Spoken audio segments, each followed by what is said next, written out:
चरण पर सती नमा कर मात। सुनो प्राण पत प्राण धन प्राणों के प्रिय नाथ। जय हो आपकी। हमारे राम जी महाराज पधारे, बहुत बहुत धन्यवाद, बहुत बहुत साधुवाद। आज ही एक कथा से लौटे हैं और इन्होंने वचन दिया था कि महाराज जी जैसे ही आएंगे तो हम जरूर आपके यहाँ पहुंचेंगे। तो ऐसे ब्राह्मणों की कृपा बनी रहे तो संसार सुखी बना रहे।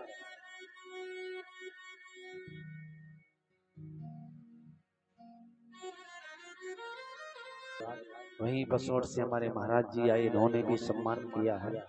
भगवान इनका भी सदैव ऐसे ही सम्मान बना रहे, बस यही भगवान से प्रार्थना करते हैं।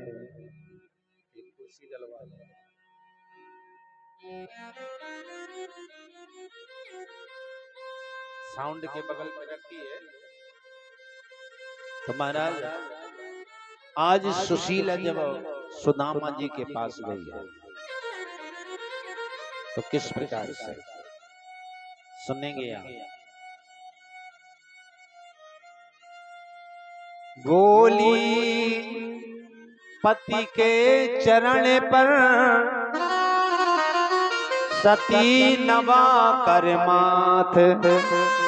सुनो प्राण पत प्राण धन प्राणों के प्रिय नाथ। बोले आपसे कुछ कहना चाहती हूँ मैं। बोले क्या कहना चाहती हो। हम हरि के गुण नित्य गाते हैं, फिर भी लाले हैं खाने के। महिमा में के और सेवक होकर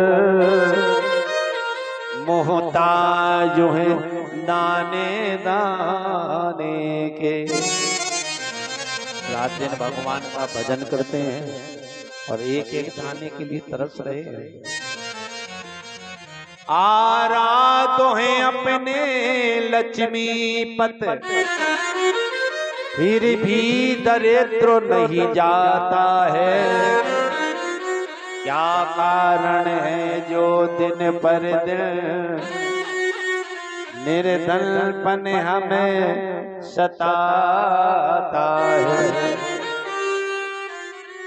ये गरीबी बढ़ती चली जा रही है, कमने का नाम नहीं ले रही है।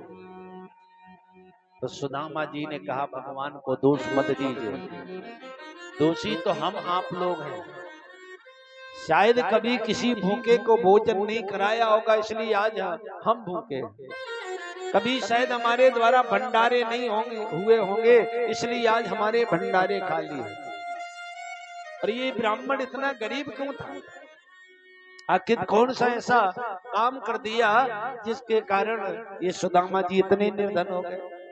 बोले जिस समय गुरु जी के यहाँ पढ़ा करते थे और एक दिन गुरु माता ने सभी बच्चों को बाल भोग बांट दिया, कृष्ण और सुदामा जी बच गए। तो दुर्वासा ऋषि आए, बोले मैया कुछ खाने को हो तो हमें दे दीजिए। तो विचार करती है कि अगर इन्हें दे दिया तो मेरे कृष्ण और सुदामा दोनों बच्चे भूखे रह जाएंगे। तो बोले अब नहीं है। तो श्राप दे दिया कि जो भी बचा हुआ बाल भोग खाएगा वो निर्धन हो जाएगा। और ये बात सुदामा जी ने सुन ली। तो मेरा मित्र गरीब नहीं होना चाहिए, निर्धन नहीं होना चाहिए, इसलिए वो सारा बाल भोग अकेले सुदामा जी खा गए। तो संसार में कोई हितैषी है दुनिया का तो केवल ब्राह्मण है। क्योंकि डॉक्टर चाहता है कि ज्यादा बीमारी बढ़े तो हमारा धंधा बढ़िया चले। कानून वाले पुलिस इत्यादि के लोग चाहते हैं कि ज्यादा ये लोग अत्याचार करें, चोरी करें, ताकि हमारा काम बढ़े।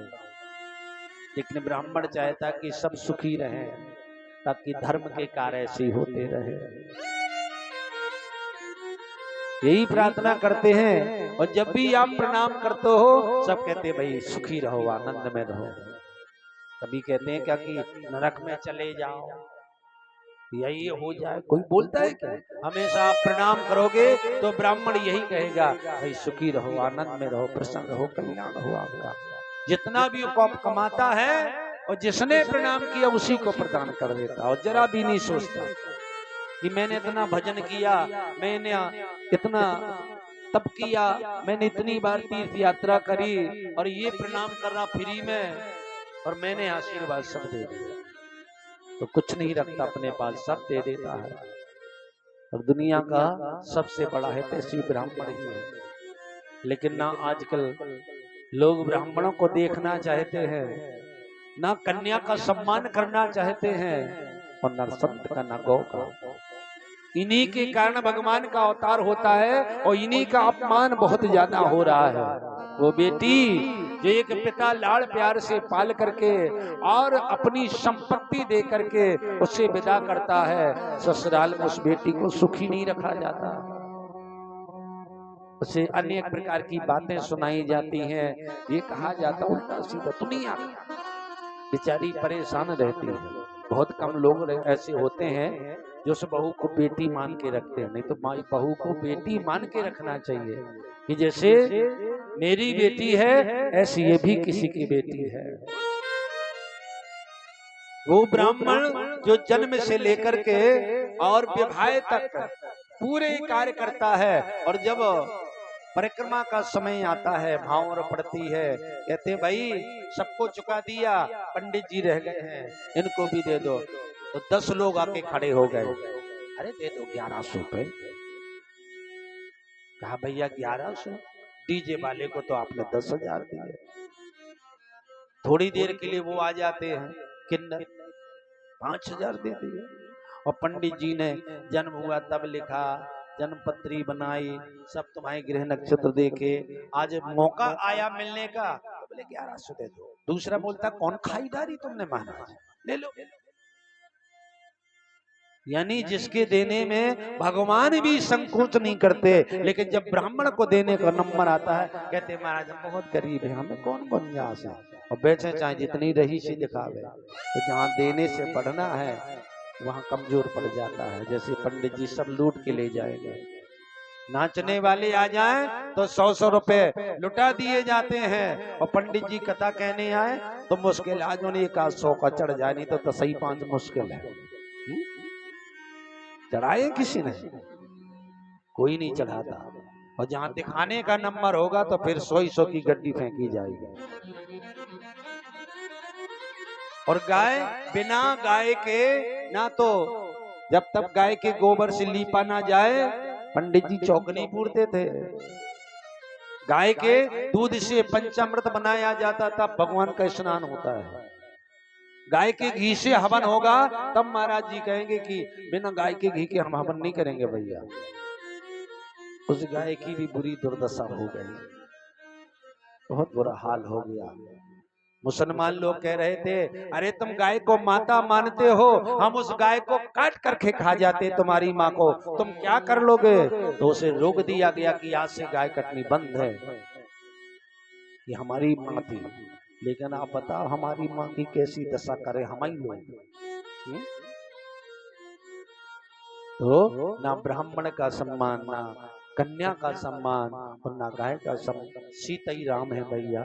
कुछ लोग आप जैसे भक्त लोग हैं जो मानते हैं, जो कथा करवाते हैं और ब्राह्मणों का सम्मान करते हैं, तो ऐसे भक्तों पर भगवान की सदैव कृपा बनी रहे, यही प्रभु से प्रार्थना करते हैं।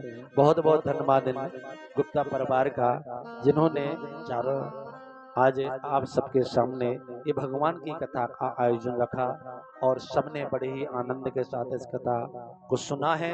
और ऐसे भक्तों पर सदैव कृपा बनी रहे और सदैव भगवान की ऐसी कथा होती रहे।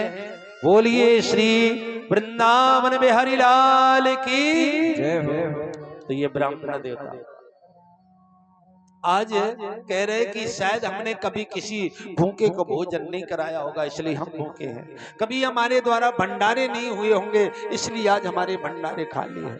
भगवान को दोष मत दो, जो हमने किया है वो हमें मिला। बोले ये जो निर्धनता है ना, गरीबी है ना, ये ज्यादा दिन की नहीं। कोई निर्धन होता, कोई धनवान होता, ये तो चलता है। कहने लगे सुदामा जी, ये निर्धनपन के दिन जो है ये हमें नहीं दुख देते हैं, अपने भक्तों की सी तरह भगवान परीक्षा लेते हैं। आधा जीवन बीत गया, ये भी बीत जाएगा। बोले मैं क्या करूं स्वामी, मेरे बच्चे रो रो करके मुझसे भोजन मांग रहे और मैं ऐसी माँ हूं कि भोजन नहीं दे पा रही हूँ। तो बोले क्या करूं, रोज जाता तो मांगने को नहीं देता तो कहां से चोरी करके लाऊं, ब्राह्मण हूं, केवल मांग सकता हूं। तो सुशीला ने कहा मैंने सुना कि आपके मित्र द्वारका के राजा हैं, द्वारकाधीश हैं। बोले हाँ, वो तो मेरे बहुत अच्छे मित्र हैं। तो एक बार आप उन्हीं के पास क्यों नहीं चले जा रहे? बोले उनके पास चले जाओ, हमें मिले ना मिले बच्चों की व्यवस्था हो जाएगी। बोले अब तो मैं नहीं जाऊंगा, क्योंकि पहली बार जाऊंगा और मांगने के लिए तो मैं नहीं जाने वाला। तो बोले मांगना नहीं, केवल चले जाओ। धीरज धरा में और मित्र बरो नारी, आपत्ति काले परखिए चार। जब परेशानी का समय होता है तो चार लोगों की परीक्षा होती है, धीरज धर्म मित्र और नारी। चले जा। बोले चला तो जाऊं, लेकिन खाली नहीं जाया जाता, कोई भेंट की सामग्री तेरे पास हो तो मैं जाऊंगा, तो नहीं जाने वाला। तो बोले मैं करती हूँ व्यवस्था। अड़ोस में गई और चार द्वारों से एक एक मुट्ठी चावल मांगती है, केवल एक मुट्ठी चावल दे दो, ज्यादा नहीं चाहिए। या चित्वार चतुरोर मुष्टि विप्रान प्रतुक तंदुला, चेल खंडेन तान वद्वा भरते प्रादादु पायनम। चार मुट्ठी चावल एक कपड़े में बांधे गए और सुदामा जी को दे दिए। तो अब तो भैया भेंट का इंतजाम हो गया है, तो अब तो जाना ही पड़ेगा। तो कुछ दूरी तक सुशीला छोड़ने के लिए आए और चले सुदामा जी आज अपने प्रभु के पास।